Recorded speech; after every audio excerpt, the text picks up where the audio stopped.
how do vaccines work to protect us? And what are the different approaches that we are hearing about now for vaccines? Hello and welcome to Science in 5. I'm Vismita Gupta-Smith, and this is WHO's Conversations in Science. Explaining this and more today is WHO's Dr. Catherine O'Brien. Welcome, Kate. Thank you so much. Kate, explain to me how vaccines work with our body to protect us. Vaccines, what they do is they are a part of the germ that our body can recognize and develop an immune response to, so that the next time that we see the real germ, there are already fighters in our body to protect us against the infection. For coronavirus, we know that it's a part of the outside of the coronavirus, the spike protein, is the part that if we have fighters against the spike protein, we will have a much lower chance of getting disease or getting serious disease from coronavirus. And the fighters that what I'm speaking about, those are called antibodies. It's the part of our immune system that is the part that can attack that particular part of the virus. So we're hearing about different terms like mRNA and different approaches. Explain that, please.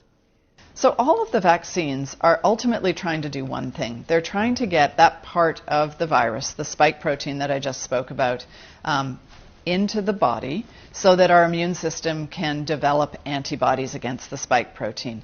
And there are two big categories of approaches to do that. The first approach is just put in the vaccine part of the spike protein or the spike protein itself. And the second category is give the instructions for how to make the spike protein and let the body produce the spike protein. In the first group, where we actually give part of the spike protein, this is how the vaccines that we have for lots of other diseases work. And sometimes the vaccine is developed so that it has just that part of the germ in it, in this case the spike protein. And in other cases, what is given is a highly weakened or even killed version of the virus that still has the spike protein on it. So there are different strategies within that first category of giving the spike protein. In all cases, it is so weakened, the particles that are given, that they don't cause disease in us. So you're not going to get disease from the vaccines that are given, even if it's a weakened part of the germ. This second category, where we're giving the instructions to the body on how to make the spike protein, this is a new strategy that's being used. And it's a really important new strategy because we can develop vaccines very quickly, a much more efficient way of developing vaccines, and using the body's own ability to produce proteins is a really powerful tool.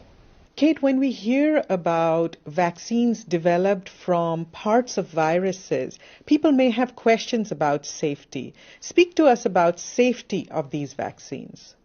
Our immune systems are incredibly powerful. On a daily basis, a weekly basis, a monthly basis, our immune systems are seeing all kinds of viruses that come at us in our noses, in our mouths, in our intestinal tract, on our hands.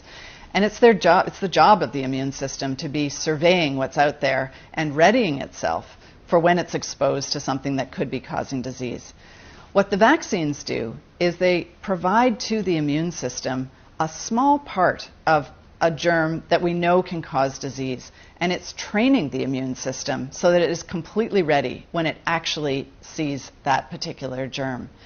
The vaccines that we have that have been used in hundreds of billions of doses for decades, and in fact for centuries for some of the vaccines, have been studied, evaluated for safety and for the impact that they have.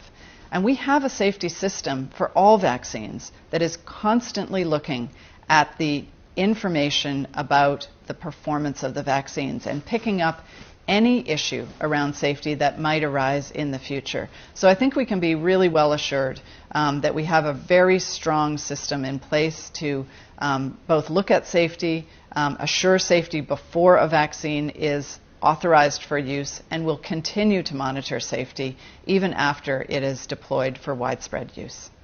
There you have it, Dr. Catherine O'Brien explaining how vaccines protect us. Remember, there is a lot of misinformation about vaccines out there. So please share this information with your loved ones, with your friends and your networks, and be the source of scientific, evidence-based information.